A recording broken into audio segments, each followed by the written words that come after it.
திருவெம்பாவை பாடல் 17. செங்கண் அவன்பால் திசைமுகன்பால் தேவர்கள்பால் எங்கும் இலாதோர் இன்பம் நம்பாளதாக் கொங்கு உன் கருங்குழலி நந்தம்மை கோதாட்டி இங்கு நம் இல்லங்கள் தோறும் எழுந்தருளிச் செங்கமல பொற்பாதம் தந்தருளும் சேவகனை அங்கண் அரசை அடியோர்க்கு ஆரமுதை நங்கள் பெருமானை பாடி நலம் திகழ் பங்கய பூம்புனல் பாய்ந்தாடலேர் எம்பாவாய். பாடலின் பொருள்: தேன் சிந்தும் மலர்களைச் சூடிய கருங்கூந்தலை உடைய பெண்களே, பிற தேவர்கள் யாரும் தராத இன்பத்தை அள்ளி வழங்க நம் தலைவனாகிய சிவபெருமான் இதோ வீடுகள் தோறும் எழுந்தருளுகிறான்.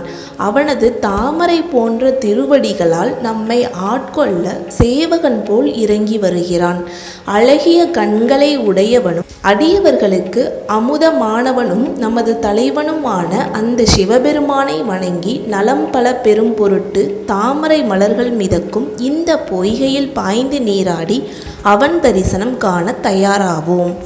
பாடலின் விளக்கம்: இறைவனை தேடி நாம் கோவிலுக்கு செல்ல வேண்டியதில்லை. இதோ அவனே வருகிறான் அழகிய சப்பரத்தில்.